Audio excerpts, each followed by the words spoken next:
We're going to take the North and never give it back. So that's a good pick. You get the corner. I got to go bold, right? I got to go bold for this. Yeah, she's got some nice long Welcome back to the Unbearable Sports Podcast. I'm your host, Brad Barron. Make sure to like and subscribe if you are out there on YouTube. And also rate the show 5 stars everywhere that you get your podcast. What is going on, everybody? Today we are going to be breaking down the Chicago Bears versus the Carolina Panthers, and honestly, why I think that the Carolina Panthers might actually give the Bears a little bit of a run for their money, but I'm actually looking forward to seeing what this offense that the Bears have has to go, like, what can they do against this Carolina Panthers defense, because there's going to be a lot of opportunities for us to take advantage of their defense. So, without further ado, let's get things started. Let's get this show on the road because, first off, we have to break down some of the injuries, then opponents, then also offense, defense, special teams, and lastly, who has the edge. So, let's see. Also, we got Rob out there. What's good? Saying great reporting. Thank you so much, my friend. That means a lot because it's something that I enjoy doing and just something that I like to just we do our all 22s on Mondays. We are able to kind of go through the data and then just kind of go through, and it is reporting a lot of what I do. Just I like to give my opinion on some stuff, but also a lot of the stats I think a lot of people or a lot of the analytics I think a lot of people miss out on. And Skokes, what's good, my friend? And Taco Man, hope you're doing well. Hope everyone's having a great week of work, week of whatever you do in your free time. Let's get into the injuries, though, shall we? So, injuries, it's similar to what we're used to, right? Mercedes Lewis did not participate today. We have Zach Pickens not participating today and yesterday, so chances are he's not going to be out there. Terrell Smith did not participate today and yesterday, probably won't be out there as well. And then you have a bunch of limited people in DeAndre Carter, Javon Dexter, and Tevin Jenkins and Montez Sweat. Also, when asked about it, Matt Eberflus talked about how kind of slipped something that it feels like Tevin is going to be out there, that Tevin is going to be playing. So that's something that I'm expecting he's going to be there. Also, since it's a ribs injury, I don't know the specifics of it. My feeling is that if it's a rib injury, it's probably more of a pain thing. Like get a little bundled up, take some painkillers, and go on out there. And also, Gypsy Mike, what's good, my friend? Saying Panthers have, 19 players on IR? That's not enough with Williams as our quarterback. Aw, Mike, you're not giving him any love still? Come on, man. But Taco's saying the line looked better without him. It did. It kind of did without Tevin. Tevin just looks a little lost out there, and he's kind of felt that way. Like, he's always kind of felt a little lost out there for sure. And yeah, when he wasn't out there, like on a lot of the stunts, he always kind of looks like he doesn't know necessarily what he's doing. And we saw on the screenplay, he had a big chance that he could have blocked for essentially a 30, 50-yard gain, ends up not doing that. Let's flip over to the injury report. So actually, speaking of Gypsy Mike saying that the Panthers have so many people out on IR, they do have a lot. They have Anthony Brown on IR, Derek Brown, their star defensive tackle, then Jaden Crumedy, another D tackle, Sam Franklin, Jordan Fuller, so 2 safeties, Dane Jackson, a cornerback, Adam Thielen, and Ian Thomas, a wide receiver and a tight end. But also, that doesn't even include on the physically unable to perform, Jonathan Brooks, the running back out of Texas that they ended up drafting.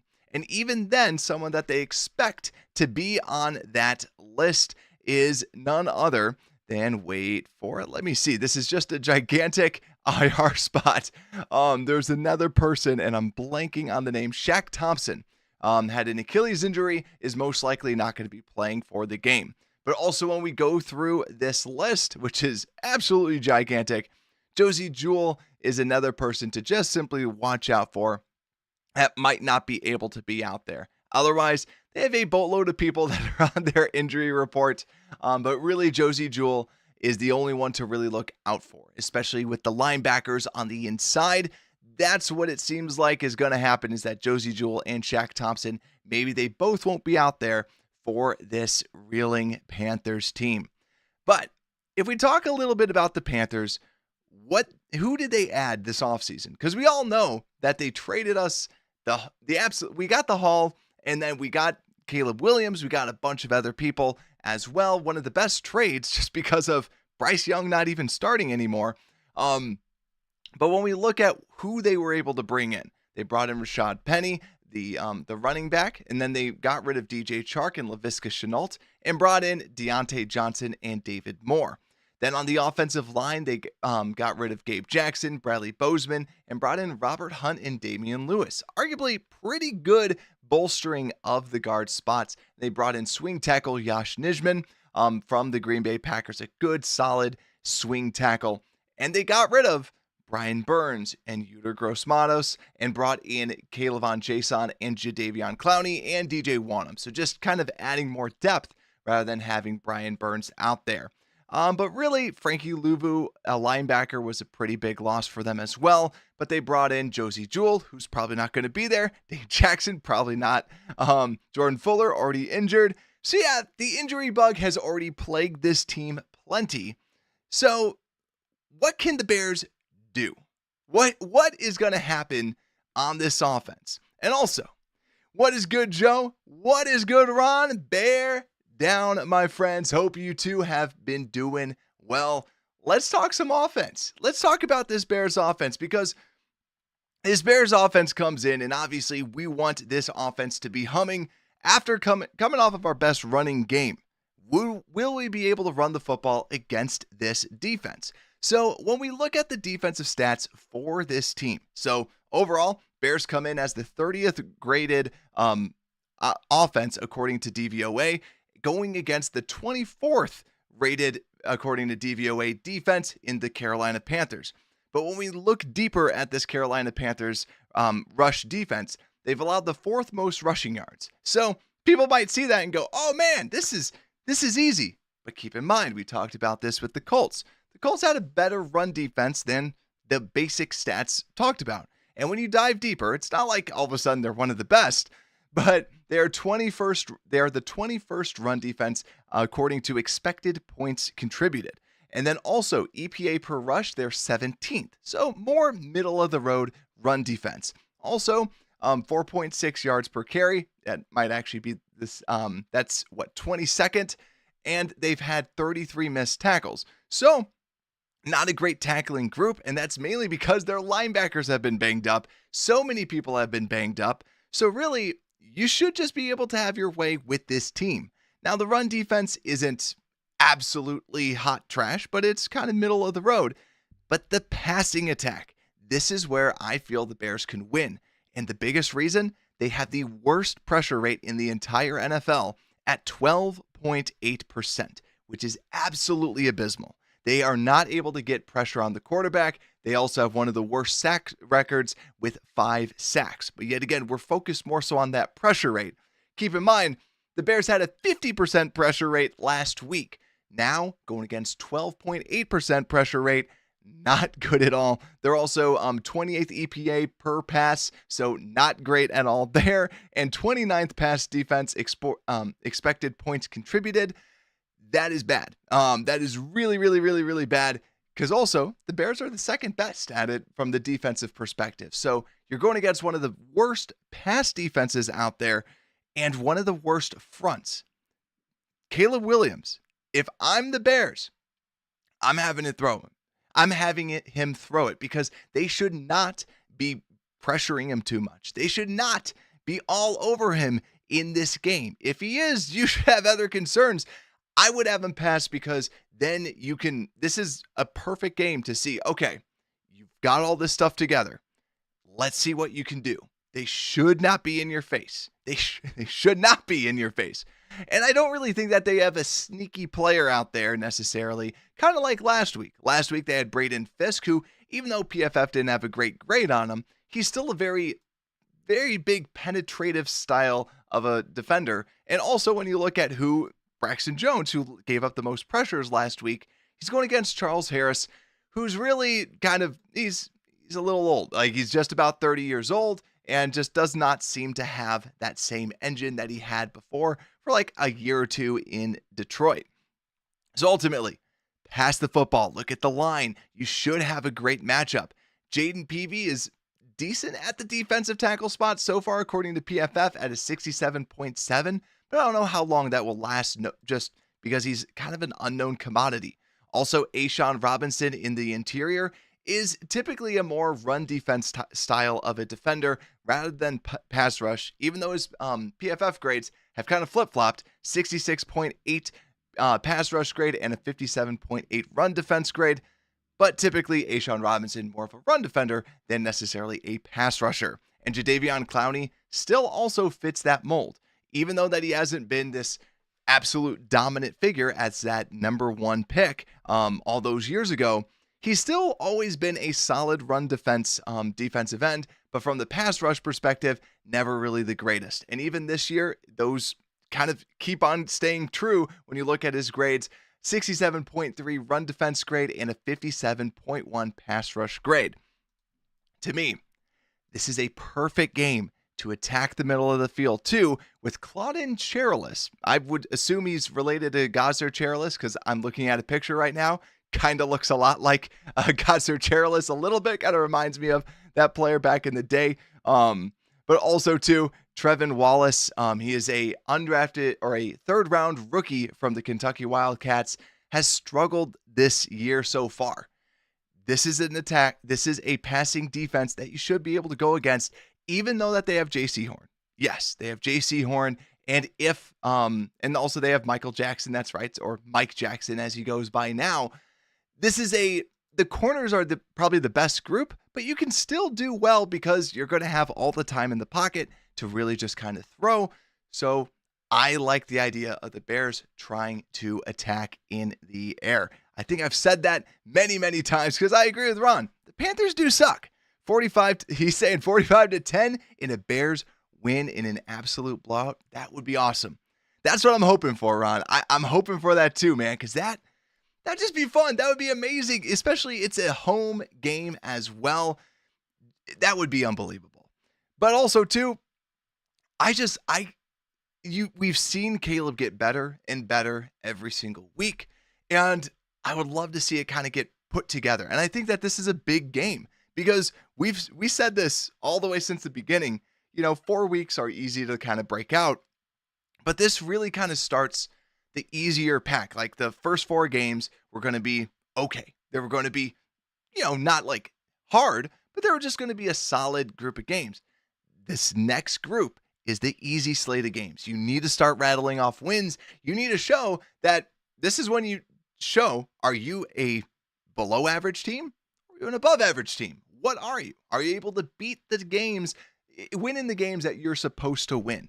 So with this, you should be able to run the football. All things considered, you should be able to run it and you should be able to pass it because we're looking at these linebackers. These linebackers should not be able to bring you down.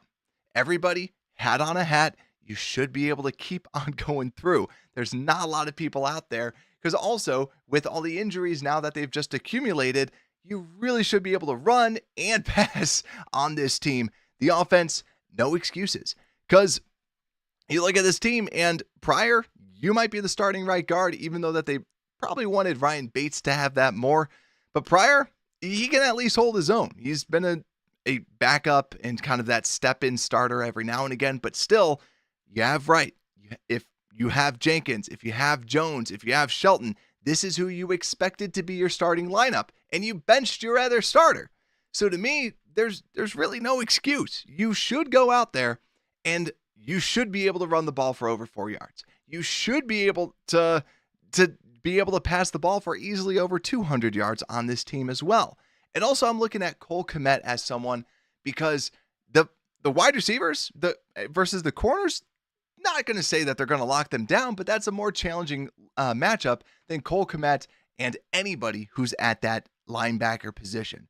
So that to me is my big piece. So Taco Man saying, what's the game plan on offense though? The game plan overall. Let's see, because the game plan, honestly, I try to get Kmet involved. I would love to see some Kmet passes because I think you can have some Kmet passes, and depending on who Horn is on, which is probably more, I would try to even like attack the slot. You have Keenan Allen. You traded for him. You traded for the old vet. So let's see him go. Let's see him getting going a little bit more. And also, solid run game. I want to also see Swift too, not because I want him out there or anything like that, but just was last week a fluke. You went against the worst literally the worst run defense, the people that had the highest missed tackle rate, and you had success. I don't think that's a coincidence. So now, show that it's not. Keep on stacking good games over and over and over. That's what I want to see overall with this offense. So now, let's flip over and talk about the matchups that I'm going to be watching out for. Because the matchup that I'm looking out for the most is honestly probably going to be J.C. Horn versus DJ Moore. Because the DJ Moore connection has not been there. It has not been great. And Horn versus Moore, I think that's going to be a really good matchup, kind of going against his old team. I think that's going to be the matchup that I'm going to be watching out for, because how does Moore look? Also, Horn is a legitimately good cornerback in the NFL. So having him there, that's going to add a little bit of difficulties out there, because the rest of the team is okay. It is not that great. So that's going to be my that's going to be my matchup, but my X factor that I think is going to turn the tide of this game. Let's see. Because part of me wants to say an offensive lineman, but it's the whole offensive line that is going to be the X factor. Part of me wants to just say Caleb Williams, but that's always an easy cop-out. I'm going to say Swift, because Swift to me is going to be the X factor, because we have seen him go from nothing, 1 yard to carry, to all of a sudden breaking out big rushes. He's going to be the X factor, because if he's not doing something, and if he's looking like Swift from the first couple games, do they start saying, hey, you know what, Roshan, we just need yards. We just need to not suck. Just don't suck against this team. And that's actually a legit X factor. Don't turn the ball over, because stupid mistakes will cost you this game. Just don't make stupid mistakes. Caleb, don't be trying to pass it in to absolutely tight windows. Don't turn the ball over, and hold on to it just in case if somebody is actually going to pressure you on that, 10%, 12%, that they'll actually find some pressure. So overall, this offense should be getting going. This offense should be looking good. It should. Hopefully at the end, we're not talking about anything different. Hopefully we're not sitting here with our heads down talking about just a not good offensive performance. And also, Muck, how's it going, my friend? Saying, I really need to see a smoother passing game, more explosive. That's where it's like, I would love to just see them unleash Caleb. I'd love to see all the, kind of like what they did, 2 weeks ago, where it was 53 passes, just because there is not going to be a pass rush. And yeah, operate. Look to see what's out there. Get comfortable, right? Have a big game and feel it this is a game that you can have the big game. There's no Jared Verse. There's no, who's the other person? Braden Fisk or anybody else like that. So you should be able to have that better game overall. So let's go over. But also, Philip, what is good, my friend? Hope you're doing well, Philip. Saying Bears 24, Panthers 17. Bear the F down. That is correct. Bear the F down. I like that score. I like Ron's the most, because that's us winning by the most points. But yeah, I like 24-17 seems like it should be around there, but it would be awesome if Caleb's passing and we can hit past 30, past 40. That's what I would love to see out there. But let's flip over to this defensive side, where I got some stats for you. So we've already said, I mentioned this a little bit, the Bears passing defense is actually second in expected points contributed, but also 14th in run defense points expected. Points contributed expected. Or I mix up those words a little bit, but let's flip over to the Bears defense, which is ranked 12th by DVOA, while the Carolina Panthers are ranked 29th ranked offense. So their offense, under the tutelage of one Andy Dalton, who is PFF's third highest graded quarterback, which we will talk about why I think that's the case a little later on. but this is the 23rd passing offense from a 23rd offense from a yards perspective with 25th EPA per play, but also 182.5 yards per pass passing yards per game, which is 26, but also 25th EPA per rush. So overall, this is just a meh team. They'll try to rush the ball, which they're 18th best at with 108.5 rushing yards and also 22nd EPA per rush. Yet again, kind of this bottom half offense that we're going to be going against, which is really crazy to say because this offensive line is really good. You're talking about Ekwonu, who is a good left tackle. Lewis is a good left guard. Corbett is a good center. Hunt is a really good right guard. And Moton is a good right tackle. This offensive line is solid. And honestly, low-key, a very, very good unit. And I think that's actually why Andy Dalton's been doing so well. When you have people like this, you have a good offensive line in front of you, and Dalton is able to operate. And that's why I want to see Caleb operate on the offensive side because there shouldn't be a lot of pressure out there. Dalton is going to have time because it's going to be hard. Like this defensive line needs to wake up. Montez Sweat, this guy right here, Montez Sweat needs to wake up a little bit too because I feel like he hasn't had his best games when we're watching a lot of the tape. And a lot of times he's just getting chipped. But everyone else, we got to try and get some sort of pressure, maybe dial up a couple little blitzes for Dalton because I do think that Dalton, not like it's going to be a Dalton revenge game, but I do know, like, come on, there's got to be a little bit in there for him to be like, this is the team that really didn't even give me a chance. Like, he had a couple weeks, and then Fields was in, and then that was really it. So Dalton should be able to do pretty decent, and also, he has some okay weapons. Xavier Legette is a big receiver that we know that likes to run the deep ball. He has the skills to potentially break it loose, but still, he is just a rookie. But Deontay Johnson is the big one, and quite frankly, I'll just give up my matchup right now. My matchup of the game for this defense is going to be Jalen Johnson versus Deontay Johnson. Because if you can lock down Deontay Johnson, then now Dalton has to throw it to Mingo, who is the 115th ranked wide receiver according to PFF, and Xavier Legette, their rookie, which I kind of liked Tyreek Stevenson's odds against him. So to me, I like that.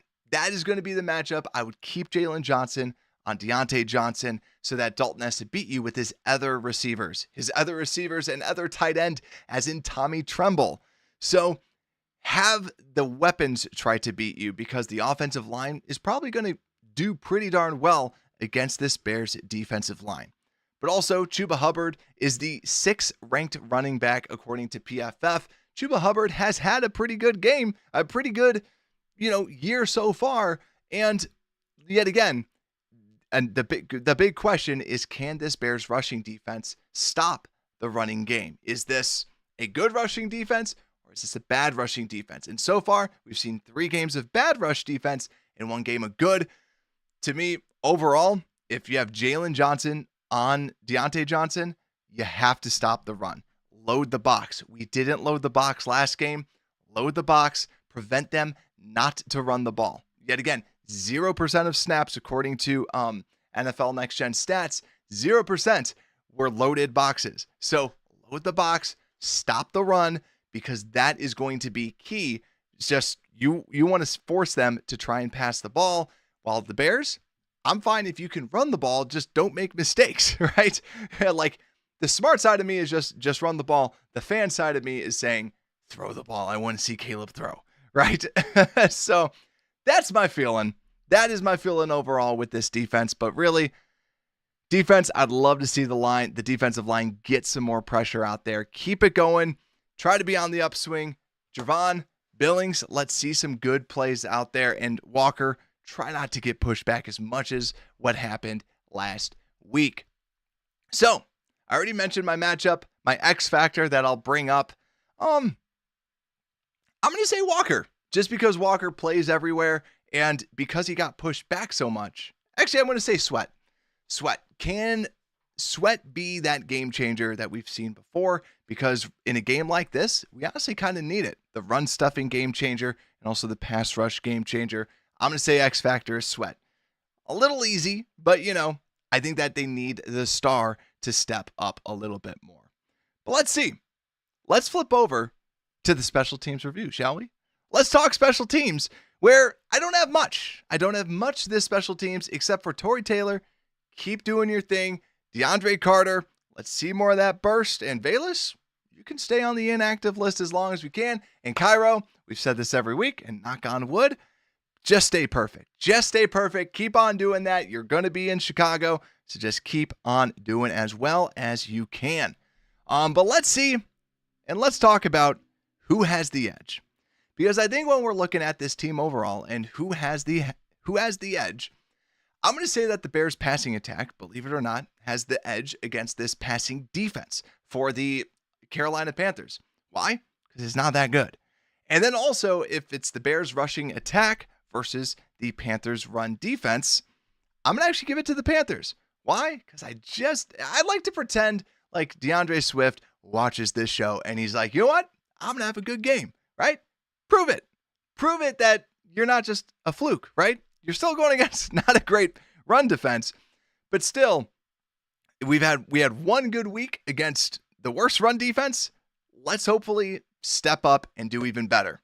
But then also when we flip over to the defensive side of the ball, I think we have the edge on the passing side, but on the run side, I'm kind of going the opposite way. I think that they're going to try and run the ball and just kind of slam it down our throats. I think that's what they're going to try and do because we haven't been able to stop it all that well. So if they have a good running attack, I think that overall in the run game, they have the edge. And I think we have the edge, believe it or not, in the passing game, in the pass defense.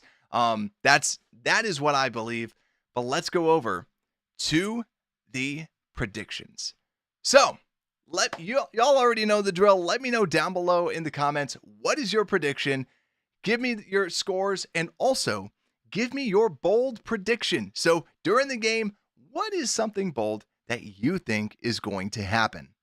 Because I think right now the spread's been around 4 points for the Bears. And honestly, I think that they should be able to cover this. This is not a great team. And just because they're not a great team doesn't mean that this is not going to be a close game. The Bears have to show that they're not a bad team. This is a huge game. Like, this really is a huge game. You should win. And if you don't, now you got to start going up and you need to start winning some of these other games, more difficult games, if you want to try and even be a playoff team. So to me, let's see. I actually really like that score, Taco Man. That actually looks like, I actually really like that. You know what? I'm going to go a little bit more optimistic just because I'm going to go optimistic with this. And also, I like Joe's. Joe has 31-17 bold prediction. Caleb throws for 400. Taco saying 20-13 Bears. Laz is saying bold prediction. Caleb has a 50-yard touchdown pass to DJ. That would be amazing. I'd love to see them celebrate because DJ's body language is not good. Not good. And I know if anyone's like, well, I'd be mad. It's like, yeah, but the body language isn't good. Like be realistic. It's the whole thing with if someone on your team in your professional setting has bad body language, yeah, they're going to get a stern talking to by the manager type of deal. So I'm going to go 23-13. I'm going to say that the Bears end up doing well, and I'm going to say 27-13. I'll give it to that. I'll say that the Bears look good at Soldier Field because as Bears fans, we're pumped up for the Panthers because they did all this stuff for us. But if not, I could see this being ugly. Like, I could see this going just one of two ways. I don't think it's going to be that close. I think it's going to go, we're either going to be like, that was terrible, or we're going to go, wow, look at us. Look at us go. Like, this is amazing. So I'm going to say that. That's what I'm going to say overall is 24-13 is going to be my final score prediction. And for a bold prediction, I was going to say something with Roshan just because I was like, oh man, but no, they'll keep Swift in there a little bit more. I'm going to say over 70 yards for Cole Kmet. I think that he could have I think it would be smart to put to try and get him going. Yet again, you're going against inexperienced linebackers, and Cole Kmet's a vet. Cole Kmet is a very good tight end. Give him the ball, feed him. I think that's a very smart game plan. I'm going to say over 75 yards for Cole Kmet. Don't actually bet on that for over 75. I mean, if it hits, then awesome, right? But I think overall, they should get Cole Kmet involved, get him going. That's what I'm going to go with. So overall, and last and second bold prediction, Kramer TD run. That'd be awesome. And last little thing I see out there, Tucker Man saying, what's happening with Herbert? Where is he? That's a good question too, because I was on a fantasy football podcast and I said that if anything happened to Swift, like an injury, I could see Herbert kind of replacing him. And I think like what we're seeing right here is that they like two different types of running backs. And I actually, now that I'm thinking about this, I actually mentioned this on the show. I said that you're going to see DeAndre Swift play and then Roschon Johnson play, because that's what they like to do. That's what Waldron did in Seattle. He has kind of the quick, speedy back that he likes running with, the Kenneth Walker. And then he has the big, pass blocking, the big bruiser running back in Zach Charbonnet. So he likes to have those two styles. And I think the reason why you're not seeing Khalil Herbert is because, in my guesstimation, is that they just don't see him as a better option than DeAndre Swift. That's my guess, because they're not going to put him in on pass blocking snaps because you have Roschon Johnson. He's shown he can do that, and he gives you a different element. So I think, though, with Herbert, that's where I just think that because of Swift, I think the only time that we'd see him is if Swift ends up going down. I could see then Herbert kind of going in as like that running back that we see with Swift rather than Roschon Johnson. Roschon Johnson would still get an uptick, but I could see Khalil kind of taking 50-50 type of duties with that. So that's my feeling. But also, Bears Bones, what's good, my friend? Nice to see you out there. Saying, Allen, first Bear touchdown. Oh, I love that. I'd love that, Bears Bones. I would seriously love that if we could just see that, because that would be really nice. But also, Gypsy Mike saying, Herbert isn't a Poles pick, is he? I don't think so. Because, he wasn't a Poles pick, because this is his final season. This is his contract year. So, yeah, I don't think that he was. He was part of the Fields draft. So, yeah, he's not a Poles pick, but he's a good back. Like, he's just a good, efficient running back. I love me some efficient running. So that's why I like Khalil Herbert so much. But ladies and gentlemen, that's our show.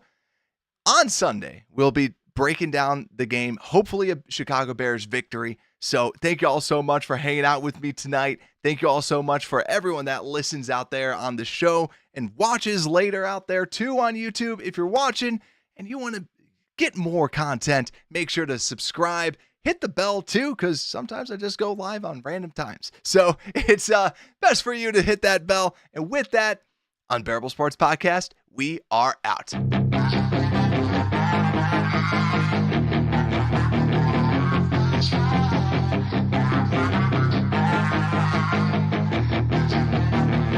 Yeah, she's got some nice long